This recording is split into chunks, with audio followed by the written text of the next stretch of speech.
Good morning friends.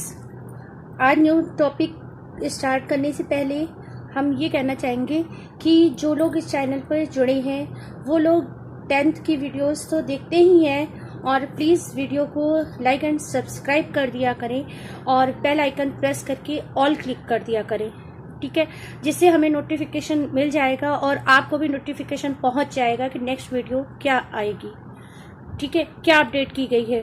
Okay और इससे subscribe करने से आपको 11th फर्स्ट ईयर और इंटर का भी पूरा सिलेबस आपको यूपी बोर्ड का इस पर लाइफ टाइम मिलेगा। इसके लिए कोई आपको पेड नहीं करना है या किसी प्रकार के भ्रम में मत रहिए। ओनली सब्सक्राइब करके बेल आइकन प्रेस कर दीजिए, ऑल क्लिक कर दीजिए, आप लाइफ टाइम जुड़े रहेंगे और इसके लिए आपको कोई भी जैसे यूट्यूबर्स पेमेंट होते हैं कोई भी पेमेंट नहीं रहेंगे। ओके तो स्टार्ट करते हैं अपना टॉपिक। रसखान में सवैया में 3 पद हो चुके थे, फर्स्ट सेकंड थर्ड। जिन लोगों ने नहीं देखा है वो लोग डिस्क्रिप्शन बॉक्स में इसका लिंक दे दिया गया है, प्लीज आप लोग यहाँ से वॉच कर लीजिए। ओके नाउ स्टार्ट फोर्थ पद। जा दिन ते वह नंद का छोरा, या बन धेनु चराई गयो है, मुहुनी ताननी गोधन गावत, बेनु बजाई रिझाई गयो है, वह दिन सो कुछ टोना सो के, रसिकान हिये में समाई गयो है, को न काहो की कानी करे, सिगरो ब्रज वीर बिकाई गयो है।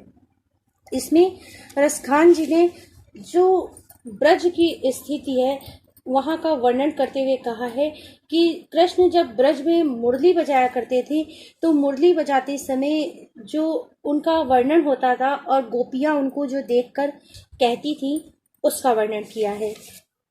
छोरा माने होता है लड़का, गोधन माने होता है कि गो माने गाय, मतलब गायों को चराते समय जो एक संगीत गाया करते हैं उसका वर्णन है। गोधन मतलब ब्रज में गाया जाने वाला एक गीत। बेनु माने होता है बांसुरी। टोना माने होता है टोना टुटका जो किया जाता है। हिये माने हृदय में। कानी माने चमक। सिगरो माने होता है सारा। और वीर सखी माने हे सखी। जा दिन ते वह नंद का छोरा। एक सखी दूसरी सखी से कहती है कि हे सखी जा दिन, जिस दिन से वह नंद का पुत्र, छोरा माने पुत्र, जिस दिन से वह नंद का पुत्र श्री कृष्ण यहाँ इस वन में धेनु चराए गयो हो। कहते हैं वन माने वन में, कहते हैं कि नंद का पुत्र श्री कृष्ण इस वन में अपनी गायों को चराकर मोहनी ताननी और अपनी मोहनी तान से गोधन गावत, कहते हैं कि ब्रज का जो प्रसिद्ध गायों को चराते समय गीत है उसे वो गाता है। बेनु बजाई रिझाई, और बांसुरी बजाकर हम सभी को रिझाता है, अर्थात हम सभी को आनंदित करता है।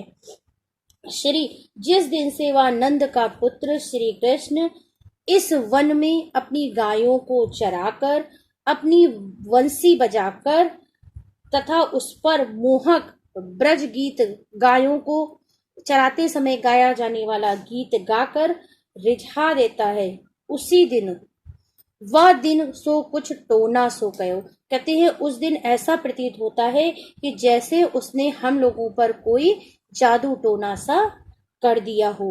रसिखान हिय में समाये गए हो, तभी से किसी को, कहते हैं कि ऐसे श्री कृष्ण, रसखान कहते हैं कि ऐसे श्री कृष्ण हिय में हमारे हृदय में समा गए हैं।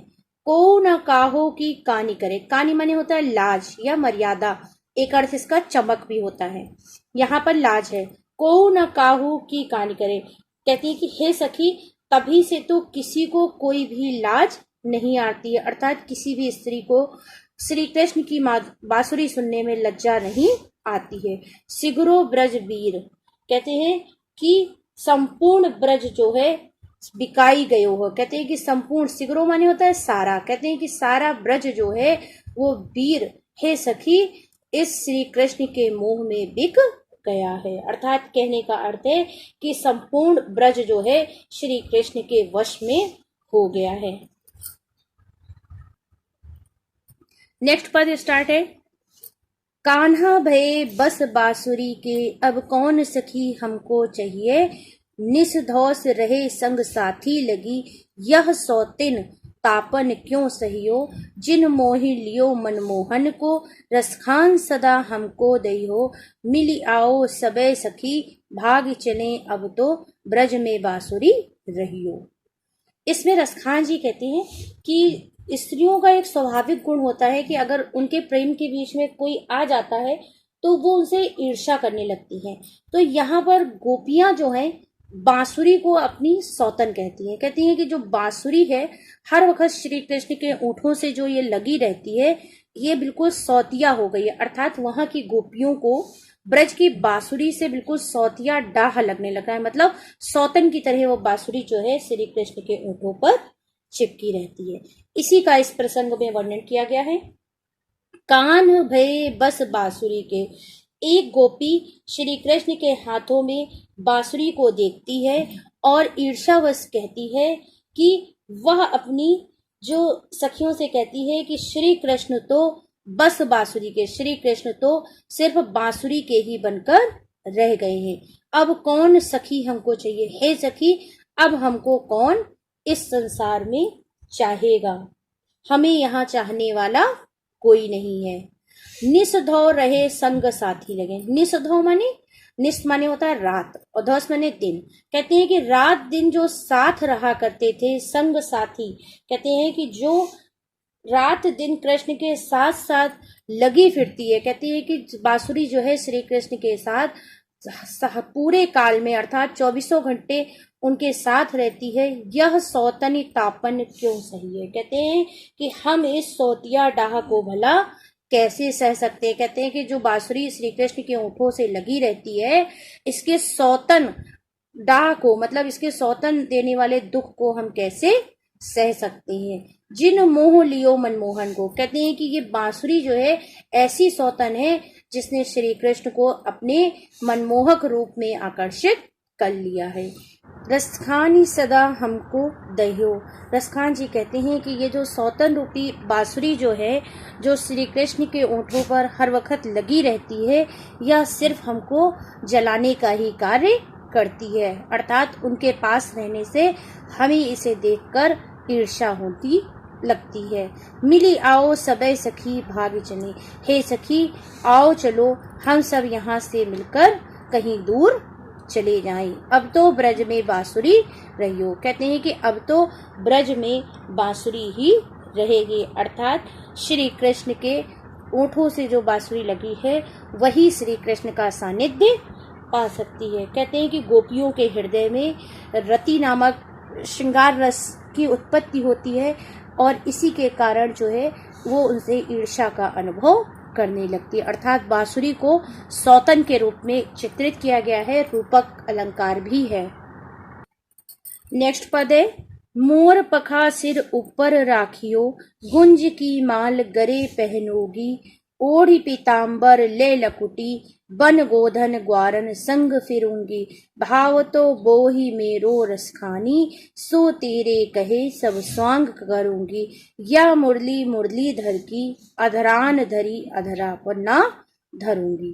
तो इसमें जो गोपियां हैं श्री कृष्ण की जो डाव मतलब जो उनकी बांसुरी उनसे लगी रहती है, उसका जो डाव है उनके ऊपर बहुत ज्यादा असर दिखाई देता है गोपियों के ऊपर।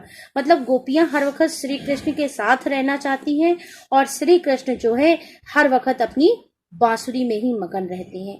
इसी की वार्तालाप होती है। तभी एक गोपी श्री कृष्ण को आकर्षित करने के लिए बहुत अधिक व्याकुल होती है और अपनी दूसरी सखी से अपने प्रियतम के बारे में पूछती है कि मैं कैसे श्री कृष्ण को अपनी ओर आकर्षित कर लूं। तो वो सखी उससे कहती है कि तुम प्रियतम को प्रसन्न करने के लिए वही करो जो वो करते हैं। मतलब जैसा श्री कृष्ण करते हैं तुम भी उनकी नकल करने लगो तो वो तुम्हारी तरफ आकर्षित हो जाएंगे।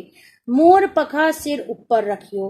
कहते हैं कि मोर के पंखों का मुकुट मैं भी सिर पर रख लूंगी। कहते हैं कि जैसा श्री कृष्ण मोर के पंखों को सिर के मुकुट पर लगाए रहते हैं, उसी तरह मोर के पंखों से निर्मित मुकुट को मैं भी अपने सिर पर रख लूंगी। गुंज की माल गरे पहनूंगी, और गुंज मतलब पुष्प पत्रों से निर्मित गुंजा की माला जो है मैं गले में पहन लूंगी। ओढ़ पीतांबर, और पीले रंग का वस्त्र जो है ओढ़ लूंगी। ले लकुटी, और लाठी लेकर, लकुटी माने होता है लाठी, लाठी लेकर वन गोधन, और वन में गायों को चराने के लिए ग्वारन संग फिरूंगी, ग्वाल बालों के संग घूमती फिरूंगी। भाव तो होई मेरो रसिकान, कहती हैं कि पीतांबर भी ओढ़ लूंगी और लाठी लेकर वनों में गायों और ग्वालों के साथ फिरूंगी। सखी मैं तुम्हारे कहने से जो भाव तो माने जो या आपको, कहते हैं वही माने वही, कहते हैं कि जो तुम्हें कहोगी मैं तुम्हें पसंद है वह सभी स्वांग, स्वांग माने होता है नाटक करना या रूप धारण करना, कहते हैं कि जो श्री कृष्ण को अच्छा लगता है मैं वह सब उनके लिए करने को तैयार रहूंगी, परंतु बस एक काम मैं नहीं करूंगी।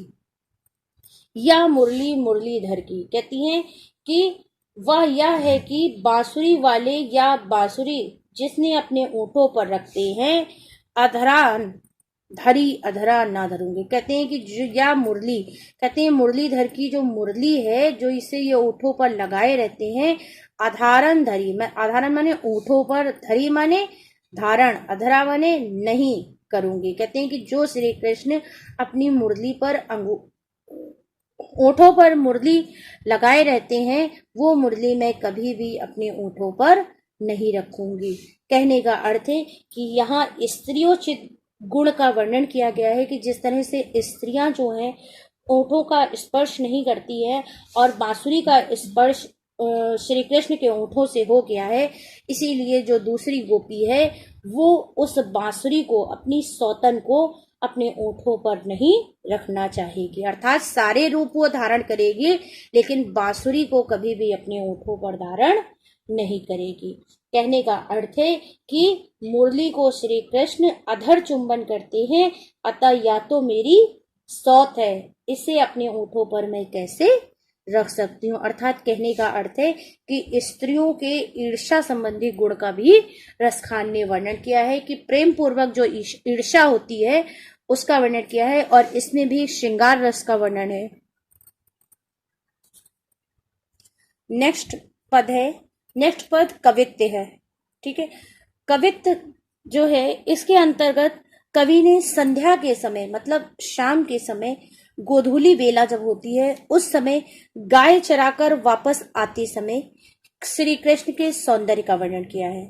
रसखान कहते हैं कि गोरज विराजय भाल लहलही वनमाल, आगे गैया पाछे ग्वाल, गावे मृदुबानी री, तैसी धुनि बांसुरी की मधुर मधुर जैसी, बंक चितवनी मंद मंद मुस्कानी री, कदम बिटप के निकट तटनी के तट, अटा चढ़ी चाही पीत पट फहराने री, रस बरसावे तन तपनि बुझावे, नैन प्राणनि रिझावे वह आवे रसखान री।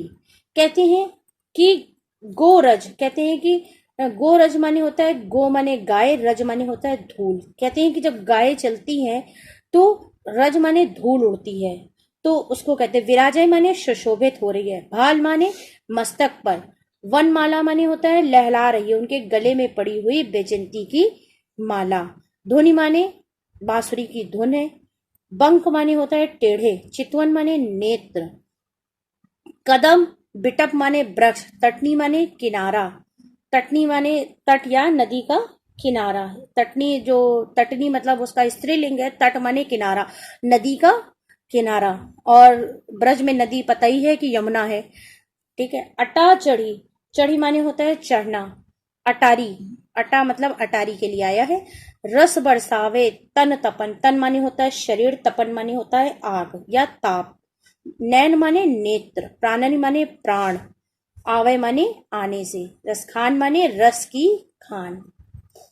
तो इसमें कहते हैं कि रसखान कहते हैं कि संध्या का समय है जब श्री कृष्ण जो है गाय चराकर वन से लौट रहे हैं, उसी समय एक गोपी जो है वो अटारी मतलब अपने छत पर चढ़कर एक दूसरी गोपी को दिखाते हुए कह रही है, हे सखी देखो गोरज विराजय। देखो श्री कृष्ण के मस्तक पर गायों के पैरों से उड़ने वाली धूल जो है वो सुशोभित हो रही है। भाल माने मस्तक पर। लहलही वनमाला, कहते हैं कि हृदय पर लहराती हुई वनमाला सुशोभित हो रही है।